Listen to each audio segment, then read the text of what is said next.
Everybody, welcome to my stream. I'm going to be having another debate slash discussion. This time it's going to be on Christology.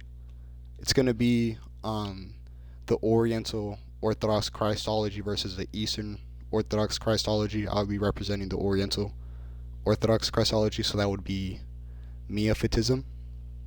And I have the two Eastern Orthodox representatives, Okuma and my old friend Ray Blasa. Did you know the audio? Ouch. Yeah, I got audio on. And I'll jump in once in a while. No, don't jump in. Don't. Please don't. Yeah, so Oh, is it gonna echo? Fuck. Alright. I'll turn you down actually. Let me turn you a little bit down. What up? 150. I mean, I don't care. I don't have to jump in. I can.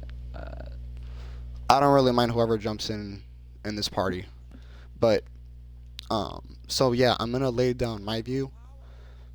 So we both believe that Jesus Christ is fully God and fully man, but however we differ. My explanation has it that Jesus Christ has one nature that is fully human and fully divine. Now, Ray, do you want to explain your position? Yeah, sure. So, I believe that Jesus Christ is the divine nature and human nature. Fully divine, fully human. Pretty much it. Yeah, I don't so know. do you think that there's anything illogical with my position? Yeah, in any the sense? Bible supports Jesus Christ having a human nature, but obviously he has a divine nature as well. So to think that it's only one nature combined would be unbiblical. Why is that? Yeah, so for instance, I mean, I could cite some verses for you if you want, where it talks about him having a human nature. I mean, is it because it says like he became a human? Well, I wasn't going to use that. I was just going to use the fact that, like, as we know, that God can't get tired, right? It's pre-stated in Exodus. But then, hang on, where is it? God can't Of get course, I tired. lose it like 2 seconds. But yeah, God can't get tired. Give me 1 second. I love how I lose everything that's... Oh, here we go. It's John 4:6. It says, Now Jacob's well was there. Jesus, therefore, being wearied with his journey, sat thus on the well, and it was about the 6th hour. Wearied means tired. So how can Jesus get tired if he only has one nature? Yeah, because the one nature, right, is composite of the human nature and the divine nature. So the human nature has properties to it, like being tired and stuff. So when Jesus Christ gets tired, that's just because of his one nature, since it has the human properties. Yeah, so, for instance, here's the only problem with that. You guys, Coptics support the idea that the divine nature and human nature are, like, combined into one. If they were combined into one, obviously we know that divinity can't exist within a human. No human could ever have a divine nature because we have a human nature, right? It's just not how that works.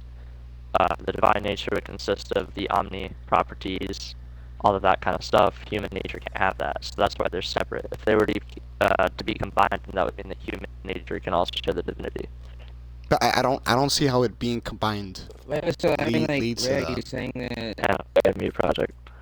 Are you saying that still Jesus is God, or are you saying? I'm your project too. No offense, project. But yeah. So, Ray, you there? Yeah. Yeah, I don't see how the human nature being united with the divine nature into one composite nature leads to, like, with that. That seems like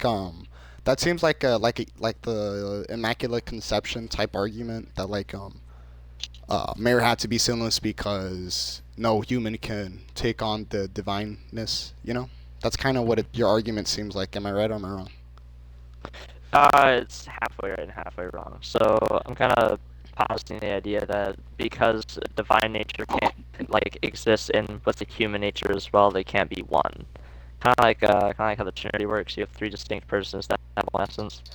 It can't be 2 distinct things into one main whole thing. You know what I mean? This is not how that works. Natures have to be separate. Yeah, I'm gonna tell you why. Okay, so here's the thing: if the one nature, right, is composite of the human nature and the divine nature, right, that would mean that if it's a composite thing, both things can be fully united in that one thing. It's like how if I have, Saint Severus, he uses this analogy, right? He says that if you have a sword or a piece of iron, and you heat it up, right? You put fire on it, right? The sword and fire, they're one. They're not two separate things, but rather that they're united, made up of both things. So in the same way, right, the one nature, right, it consists of the humanity and divinity, right? But they don't mix like water and tea, but rather that they're united and counted as one. So that wouldn't really work. But I Well, the understand. same analogy you gave. Yeah, Go I ahead. got you. The analogy you gave, though, with the fire and metal, right? Like, blacksmiths melt iron down all the time, and the swords, whatever. The problem with it is when you kind of dig a little bit deeper into that analogy, the fire makes the iron have an effect. So it'd kind of be like the human and divine nature. If we were to combine them, they would have an effect or something because combining them would cause a problem. Like the fire would melt the iron. Can you tell me what that problem would be? Yeah, well, can a divine nature exist within a regular human? You would have to be God for that. So no. Right. Okay, yeah, so a regular human nature, right? Obviously, we only have one nature, which is human nature. A divine nature cannot exist within us because obviously we're not God, right? Now, Jesus, he's God, but he also has a human nature. So if they cannot coexist without one or the other, or how do I put this? Not that. If they can't be together with one or the other, like they can't merge, it has to be two separate things. If it was like, why would we call it divine nature and human nature if they're one? Why would we separate them? That was kind of two critiques. I'll answer both, I guess.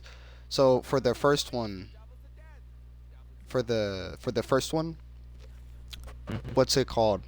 That isn't that critique doesn't really work on me, but it is well evaluated. I will give you that.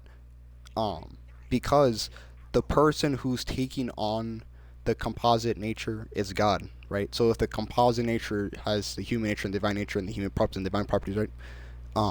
Because the person is God and he's taking on these things, the effect of just like me and you, like a normal human being taking on divine nature, it would have a different effect compared with the Most High, right? The Messiah, compared to normal human being, because the agent behind that is God, and me and you are agents, but we're not God. So that critique doesn't really work. But then, for the other one, you said, why is it called a human nature and divine nature? Is that what you said?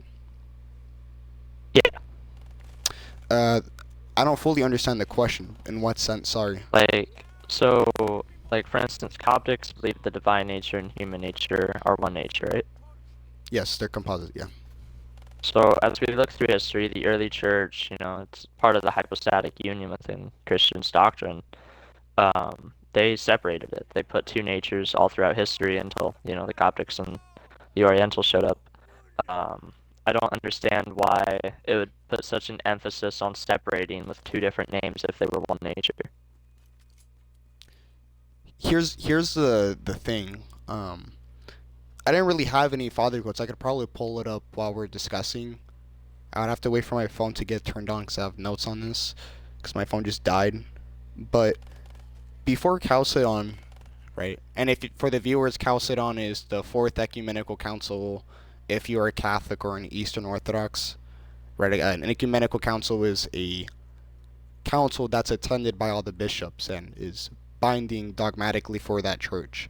And so the Eastern Orthodox and Catholic Church, they hold the Fourth Ecumenical Council, which is called a Chalcedon, which gave the dogma of Ray Blastus and Acumas belief, the position that they're arguing.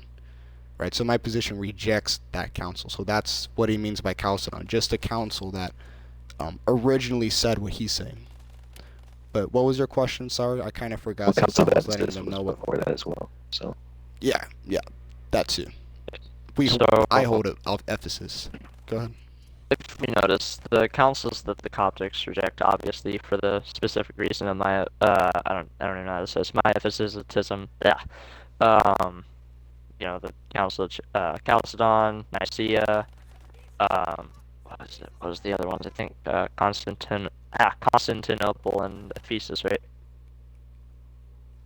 Mm-hmm. Yeah, okay. So, for instance, they all taught, the early councils, that there was two natures within Christ. So, Orthodox, we put heavy emphasis on following the 7 ecumenical councils, as they were our early church doctrines. They also were a part of the creed, like the Council of Nicaea. It's a very important thing. Getting rid of the Arian history, or not Arian history, Arian heresies. But they emphasized that Jesus, or God's plan for salvation involved Jesus being both divine, to offer divine power, and human, so he could experience human suffering and death on the cross. So I just don't see why you guys would reject that. Yeah, here's the thing, right? I'll give you 3 options on how I can answer this. Do you want me to answer you on that there are on about that we have fathers who they don't use 2 natures after the union. They use 2 natures conceptually. Do you want me to go on that, or do you want me to talk about the problems with the 2 natures and why we rejected Chalcedon? Which one do you want me to do? What were the problems? I want to hear that. Okay, the metaphysical problem, sure. Okay, so the reason why the Oriental churches did not accept Chalcedon was because they believed that if you say 2 natures after the union, and if you guys don't know, after the union just really means the incarnation, so when Jesus Christ goes in the womb, and yeah. So if you say that Jesus Christ has 2 natures after the union, and that he has 2 wills, since will's proper to nature and mind is also proper to nature, right? That would mean that Jesus Christ has 2 minds and 2 wills, right? And the mind, even in Eastern Orthodoxy, it can do stuff through the will. And if that's the case, that would just lead to 2 persons. And so something I would ask you is, can the human nature say I'm the divine nature? Can the human nature say or stay?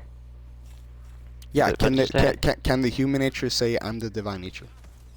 Or would that not be possible? Oh, can it say I'm the divine nature? No, I can't. Okay, but the divine nature can say I'm the divine nature, right? Yeah, of course. Okay. So can divine nature say I'm the human nature? No. Okay. And you fully separate the wills, right? Human will, divine will? Mm-hmm. It's separate, yeah. Okay. So that would mean that you have a human son and then you have a divine son. That would mean that's 2 persons, just counted as one, since you just count it as one subject through 2 modes, right? But there's a problem with that. The problem is that you're really just using a counting system to kind of just like cover it up, because you have a human person dying on the cross, and then you have a divine person doing miracles. Because it's like you said, the human nature cannot say I'm the divine nature, the divine nature cannot say I'm the human nature. And because the minds can speak through the will, that just leads to 2 persons. That's a critique that I would give you. It's not really that. So it's kind of like I'll explain this in a bit of an analogy. So kind of like, I don't know, me and my brother, right? I can't say I am him. He can't say he is me. We share similar traits. Me and him are 2 different persons, but for this analogy, it probably screws it up a little bit if it's interpreted wrong. But it's more of a mental kind of thing. Like Jesus had a divine nature and human nature, but they aren't 2 separate persons. It's coexisting with each other, but separate. You know what I mean? Like fire and water. It's just like 2 separate things, but they don't make a separate person or separate deity. So, like for instance, the Bible emphasizes that Jesus Christ has to have a human and divine nature, and that they are separate. It talks about him being fully human, his birth, growth, emotions, and obviously suffering and death. And then he has full divinity, miracles, knowledge of the Father, and being the Son of God.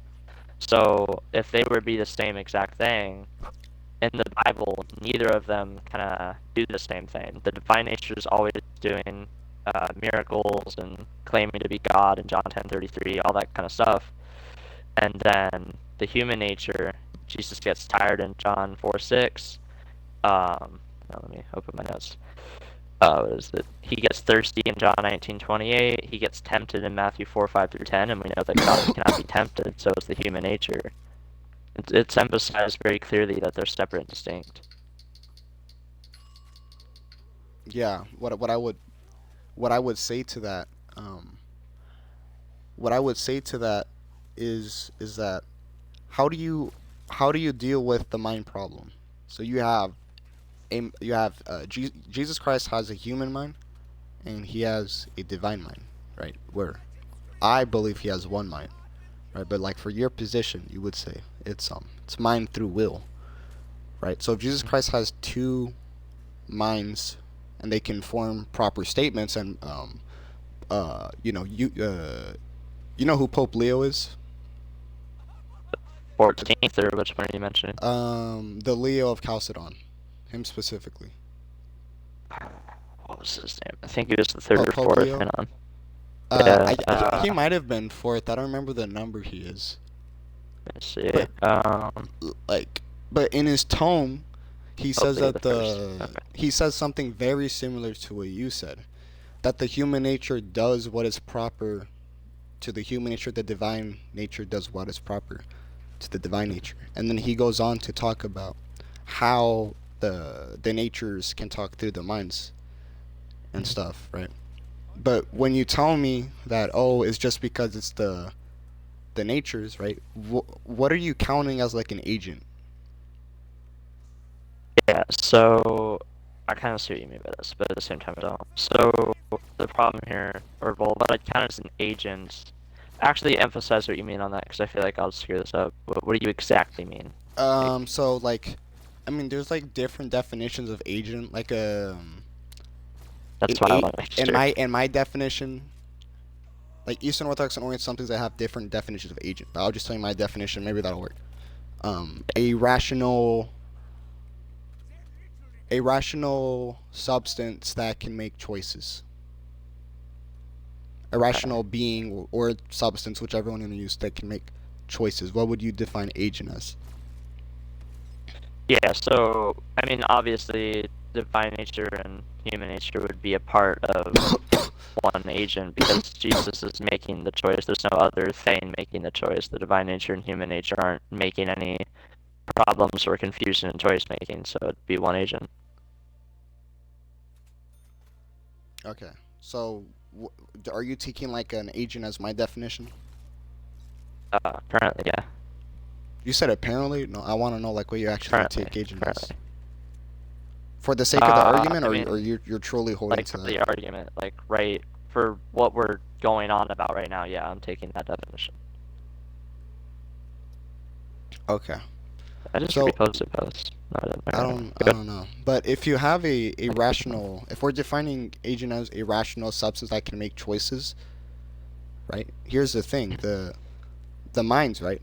The minds have a will. The minds do what is proper to the human nature, right? The divine mind does what is proper to like the divine actions through the will, right? So wouldn't that just be a rational substance making an action? Wouldn't that just fall under the agent definition? Wait, repeat that? Yeah, it's okay. So if me and you are defining agent in the stream as a rational substance that can make choices, right? Yeah. And if you believe that Jesus Christ has two minds that have it's okay if he left. He wasn't talking. That have two minds that have two wills, and the mind does what is proper to the wills. Like the human mind through the human will does human actions. The divine mind through the divine will does divine actions, right? Like doing miracles would belong to the divine nature. Eating food, using the restroom would belong to the human nature, right? Wouldn't that just fall under the agent definition of a rational substance that can make choices? Yeah. I mean, kind of, yeah. It would. Yeah, so that's two agents. Yeah, I get what you're saying. Let me emphasize a little bit on it. So, kind of take this, right? We'll put, think of like a little, I can't even explain my own analogy because only I can envision it. Put the divine nature and human nature at the top, and then have like a little tube flowing down, and then they connect to one tube, and then throughout come the choices. It's like a shared unity within making choices, or as you said, agent. So having one agent, it's more of a unified thing, but two separate wills. You know what I mean? Well, yeah, but I don't see how that escapes the rational substance making rational. Like, I get what you're saying. Like, me and you both understand it, but we don't at the same time. Like, I get what you're saying with that, but I don't see how you escape the making rational choices to the substance. How does what you say escape that problem? Maybe I just didn't understand it. Yeah, I got you. So for instance, it escapes the problem mainly because, wait, hang on. You said shit, the Rational substance that can make choices. rational substance can make choices. Sorry. It kind of gets out of that. Well, it's not two separate things that make choices because obviously it's unified in one. You know what I mean? Like if I had a human and divine nature, I would obviously still hold to one choice, but both of them would be there unified, making that choice. Like, when Jesus decided to do miracles, he would, use his divine nature, or when he got tired or thirsty, he would use his human nature. So it's kind of like that, you know what I mean? Um, they're both used for different purposes, but they're both unified as one agent. Okay. I understand that. Do you think there's any like problems with my view? I think the only problem I've really had so far is the fact that you deny 4 of the 7 ecumenical councils. Like, that's a major flaw. You know what I mean? Especially they're some of the Yeah, most yeah. important. I get what you're saying. Yeah, I mean there are some fathers. I mean not all of them, right? But there are some fathers who deny two natures after the union. Um, so yeah, so we would just hold to we would hold to those fathers, and at the Council of Ephesus they use Cyril's. Do you know who Cyril's? Saint Cyril of Alexandria. Cyrus? Saint Oh, Cyril. St. Cyril of Alexandria? Yeah. Yeah, yeah. Okay. So the Council of Ephesus, the Third Ecumenical Council, they use Saint Cyril's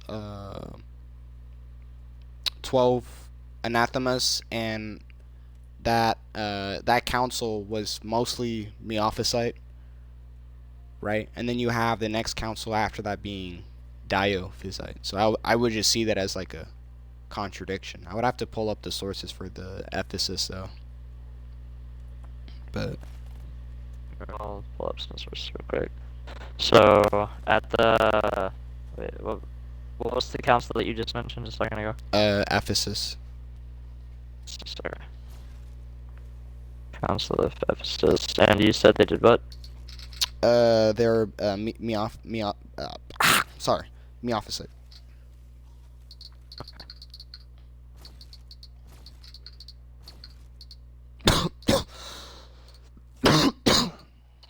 I mean...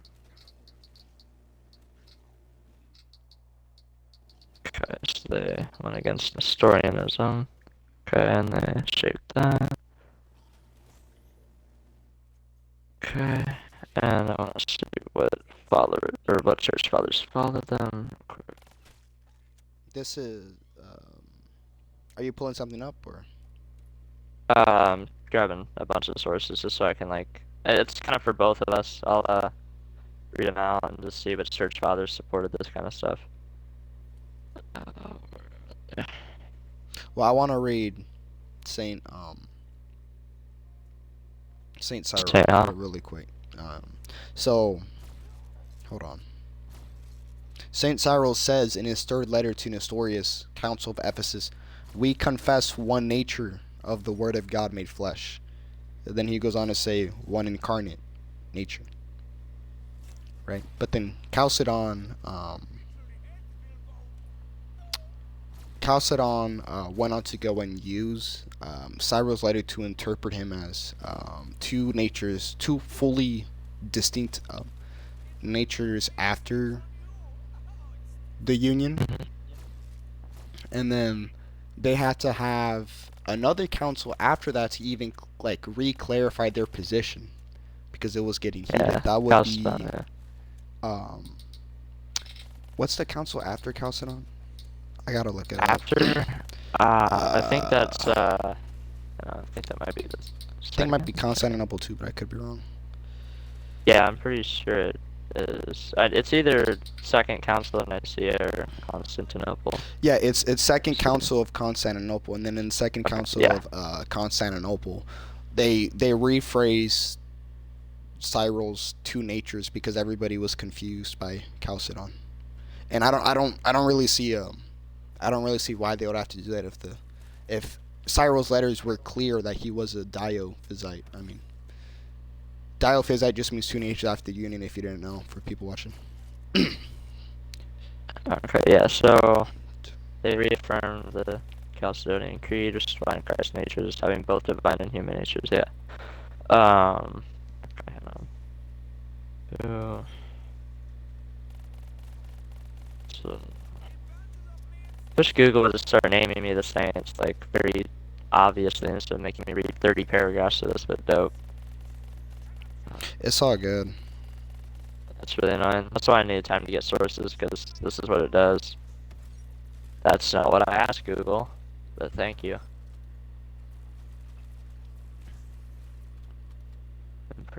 That's just a second.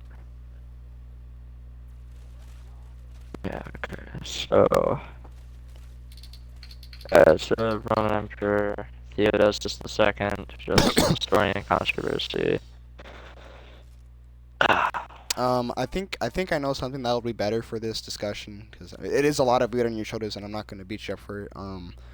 Do you want to like do like father for father? Like you pull up like a two nature father, I pull up a one nature father, and we just talk about what they say. Is that what we're better? Like Yeah, father sure. for father. Like 5 minutes to grab them, but because Okay, yeah. otherwise I'll be on Google like the entire time. Yeah. Is there a set year like under 400 or Let's 500 do What four year? fathers each. How about that? That's fair. Four Four fathers. fathers. Any year date or just random?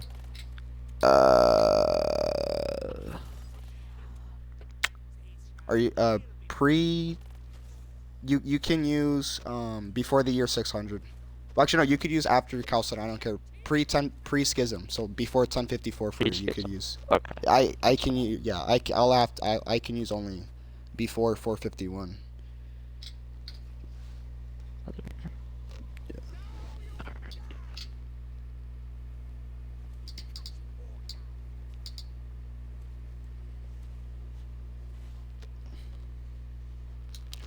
Let's see.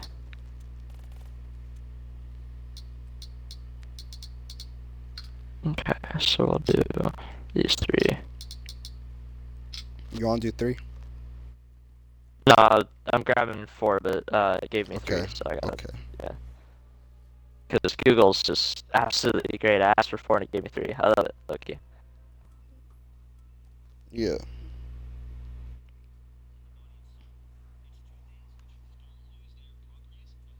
Let's see. Let's just grab that one, didn't I? No? Alright, perfect.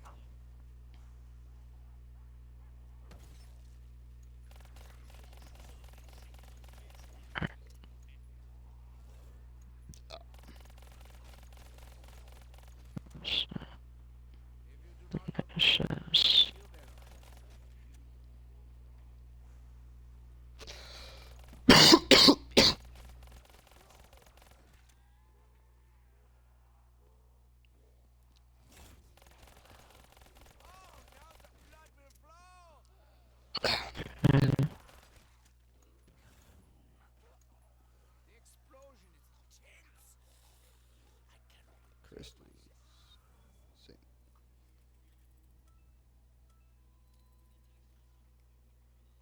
Saint Pope Sylvester.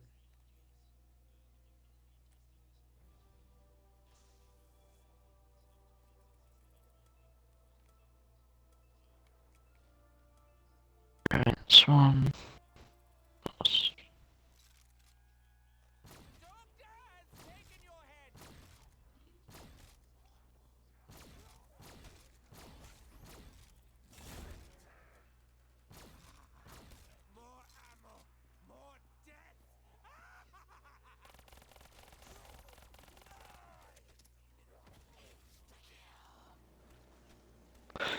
I'm about to lose my mind with Google, bro. Really? Dude. It's all good.